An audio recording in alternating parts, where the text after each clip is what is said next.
today first I will do the third example of the matrix spaces and then later second example will be doing. ठीक है, तो third example कह रहा है, आपने first example में कौन सा मैट्रिक्स स्पेस पढ़ा, डिस्क्रीट मैट्रिक्स स्पेस।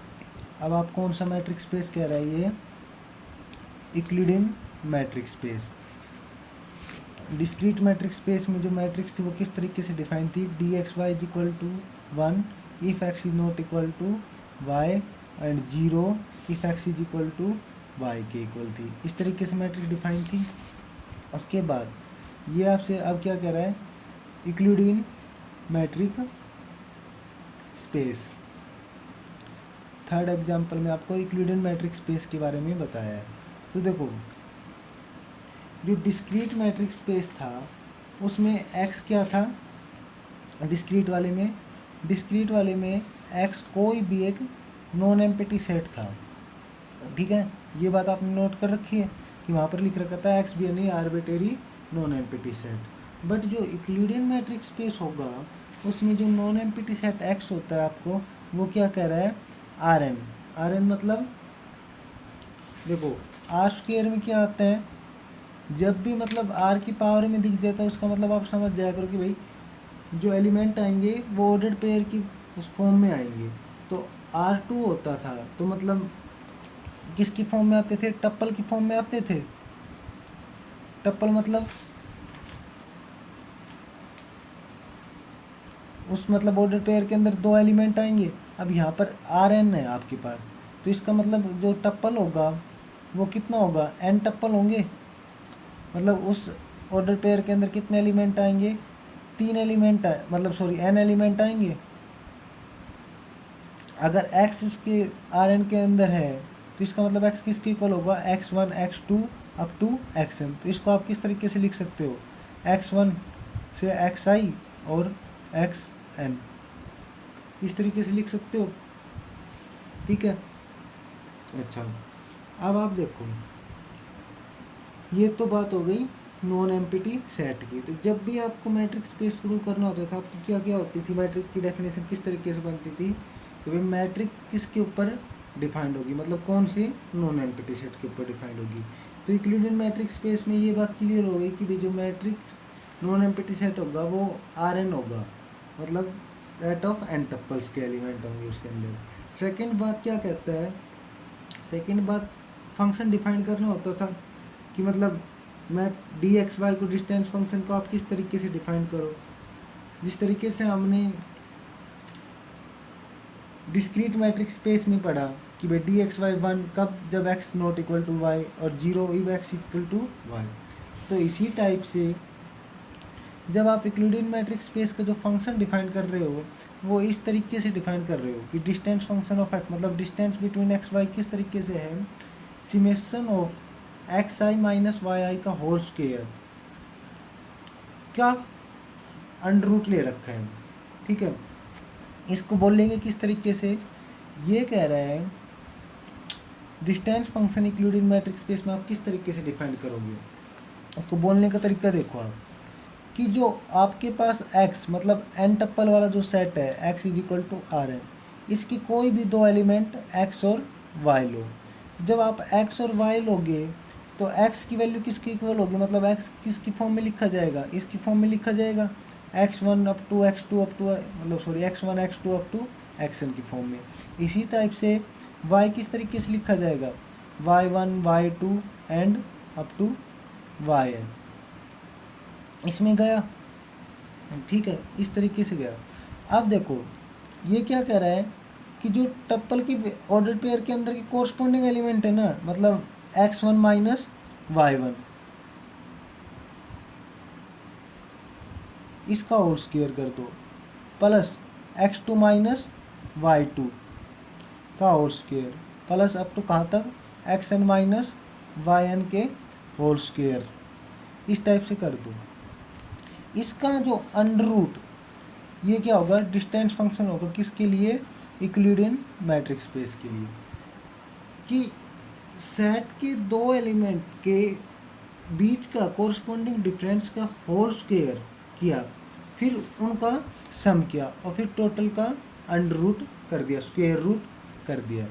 भाई एक्स आई माइनस वाई आई मतलब यहाँ पर आप सफिक्स सेम है, मतलब x1 किस में से सब में से क्या सब्ट्रैक्ट करोगे आप, y1, फिर उसका स्क्वायर किया, एक साइड रखा, फिर सेकंड 2 नंबर का सफिक्स लिया x2 माइनस y2, इसका स्क्वायर किया, एक साइड रखा, फिर अब तो कहाँ तक चले गए, आपके पास एलिमेंट थे x n minus y n, इसका स्क्वायर किया और एक साइड रखा। ये x I minus Y i इस स्क्वायर का काम ख़त्म हो गया है। अब आपको क्या करना है, सिमेशन, ये इसका फिर आपने क्या कर दिया, सम कर दिया, और फिर आपने क्या ले लिया, इसका अंडर रूट ले लिया है। ये बात क्लियर है। तो मतलब इक्लिडियन मैट्रिक्स स्पेस का नॉन एम्प्टी सेट एक्स किसके इक्वल होगा, आर एन के इक्वल होगा, ठीक है। उसके बाद जो डिस्टेंस फंक्शन होगा वो किस तरीके से डिफाइंड होगा, सेट के 2 एलिमेंट एंड में आपस में डिफरेंस करके जो डिफरेंस आया उनका स्क्वायर किया, उन स्क्वायर से जो वैल्यू आई उन सभी को ऐड कर दिया, और फिर जो ऐड करके जो सम आया उसका आपने क्या कर दिया, स्क्वायर रूट कर दिया। तो ये क्या आ गया आपका, एक distance function of Euclidean matrix space. Euclidean matrix space अभी प्रूव नहीं है, हम प्रूव करेंगे कि भाई जो ये फंक्शन है डिस्टेंस फंक्शन आर एन के लिए क्या कर रहा है, एक मैट्रिक का काम कर रहा है। जब भी आपको मैट्रिक प्रूव करनी होती है तो आपको 4 प्रॉपर्टी सेटिस्फाई करवानी होती है। फर्स्ट प्रॉपर्टी क्या कहती है, property of non negativity. Second property क्या कहती है, सिमेट्रिक। Third triangle inequality. और fourth thing coincident property, property of identity, ठीक है। तो देखो आप फर्स्ट प्रॉपर्टी प्रूव करते हैं। आप देखो फर्स्ट प्रॉपर्टी क्या कह रहा है, ये आपसे ये कह रहा है clearly d of x y is greater than 0। आपको ये बात लिख रहा है, सिंस का मतलब क्योंकि। अब देखो आपको प्रूव क्या करना है कि भाई एक्स के 2 एलिमेंट के बीच का डिफरेंस क्या होना चाहिए, 0 से बड़ा होना चाहिए। तो इसके लिए आपने एक्स के 2 एलिमेंट कौन कौन से ले लिए, एक्स और वाई ले लिए। अच्छा अब एक्स किसके अंदर है, आर एन के अंदर है। तो आर एन के अंदर है तो मतलब एक्स किसकी फॉर्म का होगा, एन टप्पल की फॉर्म में होगा। तो इसमें एक्स किसकी शेप के लिख दिया, x1 up to x2 up to xn, जहाँ पर ये किस आर x1 x2 xn क्या है कि रियल नंबर है। इसी तरीके से y किसका एलिमेंट है, आर एन का एलिमेंट है। तो y भी किस फॉर्म का होगा, एन टप्पल की फॉर्म का होगा। तो y को किस तरीके से लिख दिया, y1 y2 up to yn, जहाँ पर हर y1 y2 क्या है, एक रियल नंबर है। क्लियर है। उसके बाद आपको क्या प्रूव करना है, आपको प्रूव करना है कि ये वाली वैल्यू 0 से बड़ी होगी। अब ये वैल्यू 0 से कहीं बड़ी होगी, ये बात आप किस तरीके से प्रूव कर पा रहे हो, देखो भाई एक्स आई माइनस वाई आई किया, वो वैल्यू कुछ भी हो भाई, नेगेटिव भी हो सकती है पॉजिटिव भी हो सकती है। नेगेटिव कब होगी, जब वाई आई बड़ा हो और एक्स आई छोटा हो। पॉजिटिव कब होगी, जब एक्स आई बड़ा हो वाई आई छोटा हो। तो ये x I minus Y I positive भी हो सकती है, नेगेटिव भी हो सकती है। But X I minus Y आई का होल स्क्वायर हमेशा पॉजिटिव वैल्यू होगी।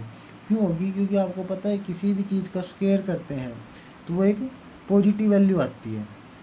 क्लियर है। उसके बाद अब इन पॉजिटिव नंबर को जब आप सम करोगे, पॉजिटिव नंबर का सम, तो वो भी एक क्या होगी, पॉजिटिव क्वांटिटी होगी। तो जब अगर भाई ये स्क्वायर 0 आ रहा है तो पॉजिटिव वाला सम भी 0 ही होगा, ठीक है। अच्छा उसके बाद अब किसी भी पॉजिटिव वैल्यू का अपन स्क्वायर रूट फाइंड करोगे तो वो क्या आएगा, एक पॉजिटिव क्वांटिटी आती है। तो इसका मतलब ये क्या होगा, एक्स आई माइनस वाई आई का होल स्क्वायर का स्क्वायर क्या हो गया, एक पॉजिटिव क्वांटिटी हो गई। तो इसका मतलब डी एक्स वाई क्या हो गया, ग्रेटर देन इक्वल टू 0 हो गया। इसका मतलब ये क्या हो गया कि भाई जो यूक्लिडियन मतलब जो distance function d x y है ये क्या कर रहा है, आपकी first property of non negativity को सेटिस्फाई कर रहा है, ठीक है।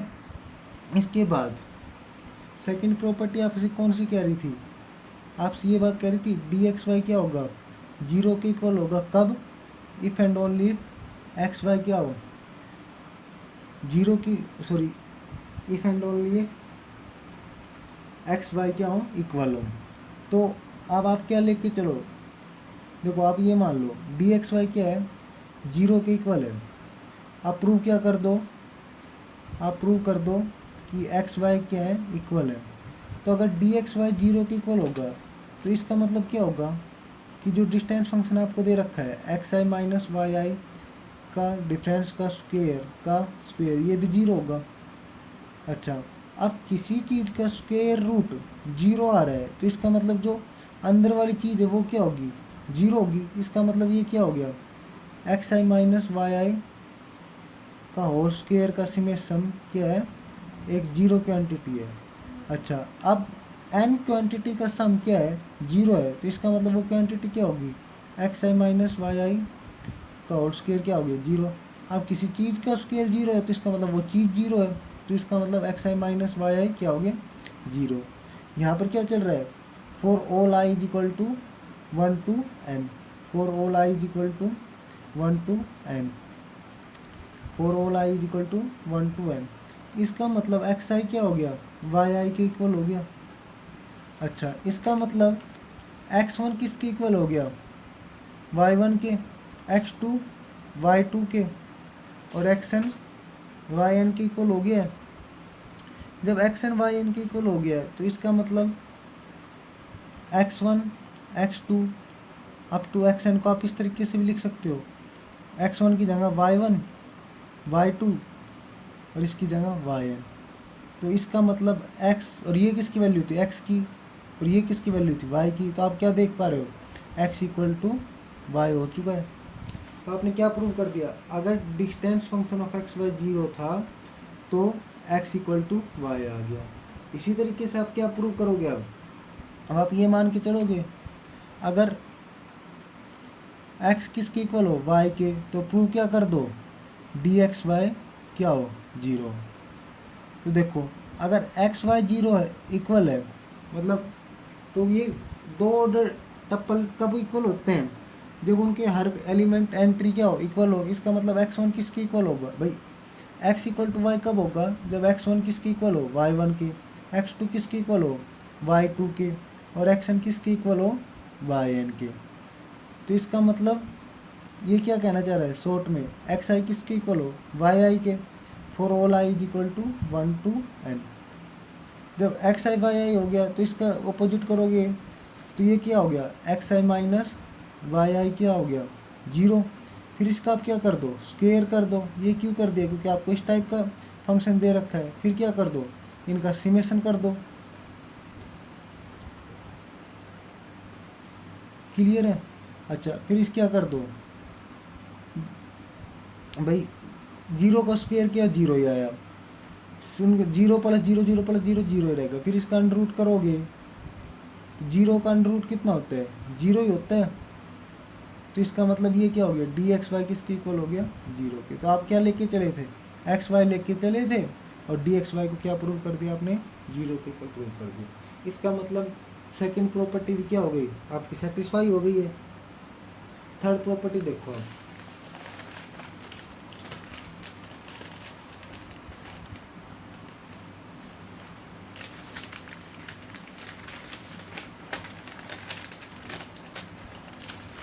थर्ड प्रॉपर्टी क्या प्रूव करवा रही है आपसे कि डी एक्स वाई किसके इक्वल होता है, डी वाई एक्स की। ये बात आपको प्रूव करनी है। तो देखो डी एक्स वाई किसके इक्वल दे रखा है आपको, डी एक्स वाई दे रखा है किसके इक्वल है, summation of x I minus Y आई का होल स्क्वायर का स्क्वायर रूट। ठीक है, डी एक्स वाई इसकी इक्वल है। अच्छा, आपको इसको वाई एक्स लाना है तो मतलब यहाँ पर वाई आना चाहिए, सिंपल है। देखो एक्स आई माइनस वाई आई का स्क्वायर किसके इक्वल होता है, वाई आई माइनस एक्स आई के स्क्वायर के इक्वल होता है। तो ये किसके इक्वल हो गया, आप इसको इस तरीके की फॉर्म से भी लिख सकते हो।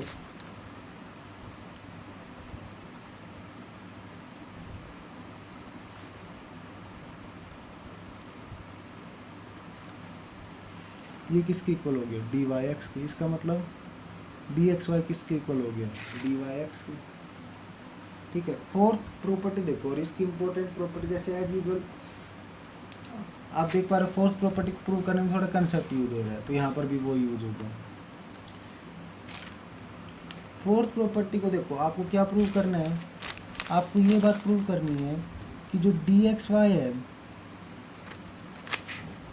वो क्या होगा, लेस देन और इक्वल टू होगा किससे, d x z plus d z y से। तो x किसके इक्वल माना था आपने, x1 x2 up to xn। y किसके इक्वल माना था, y1 y2 और yn। तो z आप मान लो क्या, क्योंकि यहाँ पर z भी आ रहा है तो z1 की वैल्यू भी चाहिएगी, z2 अप टू zn, ये मान लिए। अच्छा, तो देखो जब आप सेकंड एग्जांपल में करोगे तो मतलब आपको डी एक्स वाई की वैल्यू क्या है,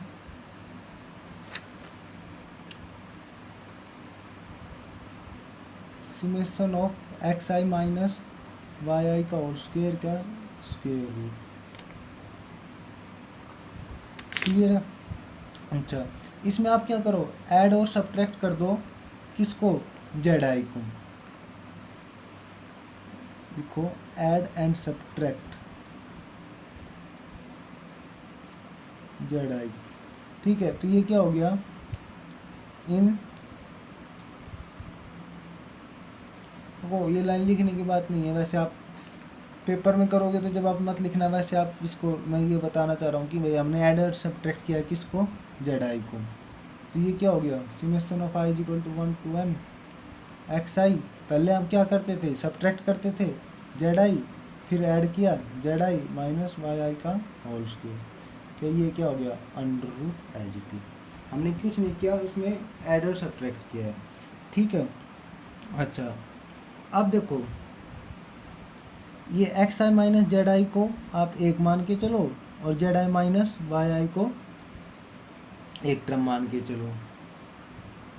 ठीक है, इतना क्लियर है। अच्छा, डी एक्स वाई इसकी इक्वल है, डी एक्स जेड की वैल्यू किस फॉर्म की होगी, देखो यहाँ से आप इसको एक साइड से इस तरीके से लिख सकते हो। देखो डी एक्स जेड किसके इक्वल होगा,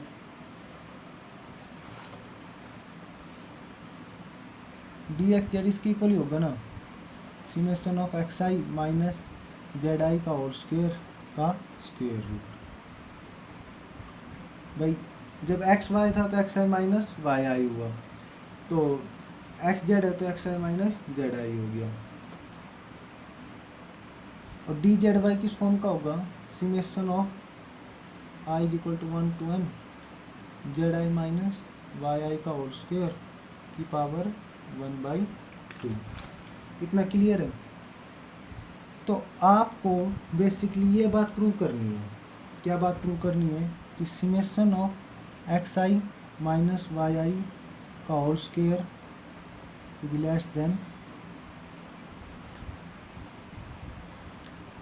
summation of x I minus Z I का होल स्क्वायर जेड आई माइनस वाई आई का होल स्क्वायर की पावर 1/2। ये बात आपको प्रूव करनी है।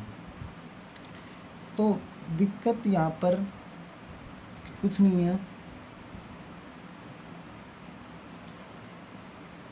देखो ये क्या कहना चाह रहा है, आप इसको एक इसलिए बस इसमें एक टर्म मान के चल रहे हैं, इसको मतलब एक पेयर कंसिडर कर रहे हैं सिंपली। ठीक है, ये कहते हैं एक मीन कोस की इनइक्वलिटी होती है, डब्ल्यू साइलेंट है यहाँ पर। क्या कह रहे हैं, इसको आगे प्रूफ करने के लिए आपको ये बात तो प्रूव करनी है।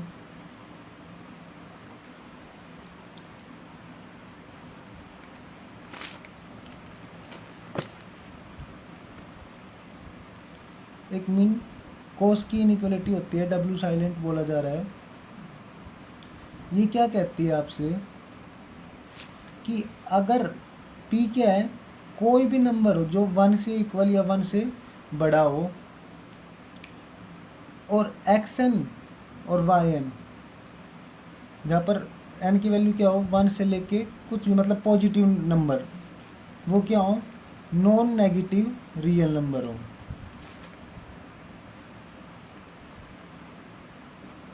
नॉन नेगेटिव रियल नंबर है। तो X N plus Y N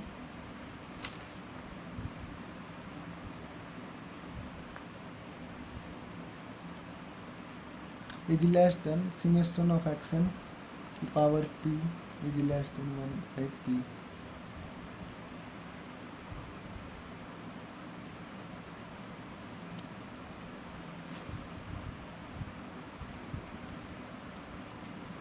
ये इनइक्वलिटी होती है मिन कोस की इनइक्वलिटी, जो आप एमएससी मैथ थर्ड सेम में पढ़ोगे इनर प्रोडक्ट फंक्शनल एनालिसिस के पेपर में। ये क्या कहना चाह रहा है, देखो distance function in Euclidean space आप किस तरीके से डिफाइन कर रहे थे, वहाँ पर स्क्वायर आ रहा था डी एक्स वाई में स्क्वायर आ रहा था ना। मिन कोस की इनइक्वलिटी में इसका एक्सटेंडेड फॉर्म दे दी, वो क्या लिख दिया, पी लिख दिया, जहाँ पर पी क्या है, 1 या 1 से बड़ा है। तो ये आपसे ये कहना चाह रहा है कि भाई x N plus Y n को ऐड किया, समेशन किया उसकी पी एच पावर की, फिर पी एच रूट किया, तो ये वैल्यू छोटी होती है किससे, इससे वैल्यू छोटी होती है। तो देखो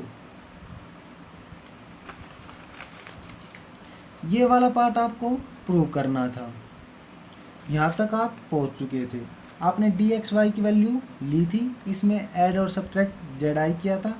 एज यूजुअल आपको पता है कि जेड आई को पहले सब्ट्रैक्ट कहते हैं और जेड आई को मतलब कोई भी सब्ट्रैक्ट किया और ये ऐड किया। फिर हमने x I minus Z I को एक टर्म मान ली और जेड आई माइनस वाई आई को एक टर्म मान ली, ठीक है। ये एक टर्म मानोगे तो इसने बुक में क्या कर रखा है, बुक ने एल्फा आई मान लिया, एल्फा आई किसको मान लिया, x I minus Z I को मान लिया, और बीटा आई किसको मान लिया, जेड आई माइनस वाई आई को मान लिया, ठीक है। जैसे ही मानोगे तो ये किसके इक्वल बन गया, आपका डी एक्स वाई किसकी, इसको भूल जाओ फिलहाल मीन कोस की इनइक्वलिटी को, डी एक्स वाई किसके इक्वल बन गया, summation of I is equal to 1 to n alpha I plus beta I का whole square is equal to 1/2। अब देखो आप इसमें और मीन कोस की इनइक्वलिटी में देखो p का काम कौन कर रहा है, ये काम कर रही है p किसकी, यहाँ पर p कितना है, 2 है। और मीन कोस की इनइक्वलिटी तो उन सभी के लिए वैलिड है जो 1 से इक्वल या 1 से बड़े हैं, तो ये मीन कोस की इनइक्वलिटी इस चीज़ के लिए भी होल्ड होगी। तो सिंपल सी बात है, ये किसके लिए होल्ड हो गया, ये किससे छोटा हो गया, समेशन ऑफ अल्फा आई, यहाँ पर p है तो ये हो गया स्क्वायर और इसका स्क्वायर रूट प्लस ये beta square summation beta I का होल का स्क्वायर रूट। अच्छा अल्फा आई की, अब ये देखो अल्फा आई किसकी इक्वल है, अल्फा आई हो गया x I minus Z I, ये माना था आपने, x I minus Z I का होल स्क्वायर प्लस, और ये किसके इक्वल हो गया, जेड आई माइनस वाई आई का होल स्क्वायर की पावर 2। और x I minus Z I क्या था, डी एक्स जेड, देखो सेम आ गया ना आपका। तो इसका मतलब मीन कोस की इनइक्वलिटी क्या हो गई आपकी, प्रूव हो गई है, नहीं सॉरी ट्रायंगल इनइक्वलिटी प्रूव हो गई। तो आपने क्या देखा कि जो अगर set x is equal to r n था और डिस्टेंस फंक्शन किस तरीके से डिफाइन कर दिया, summation of x I minus Y आई का होल स्क्वायर, समेशन जहाँ पर I is equal to 1 to n का अंडर रूट कर दो, तो जो ये डिस्टेंस फंक्शन है ये मैट्रिक की चारों प्रॉपर्टी सेटिस्फाई कर रहा है। तो इसका मतलब डी क्या हो गया, d is a metric on x, d क्या हो गई, मैट्रिक हो गई किसके ऊपर, एक्स के ऊपर। तो इसका मतलब क्या हो गया, एक्स डी क्या हो गया, एक मैट्रिक स्पेस हो गया, और इस मैट्रिक स्पेस का क्या नाम हो गया, यूक्लिडियन मैट्रिक स्पेस हो गया। ठीक है, थैंक यू।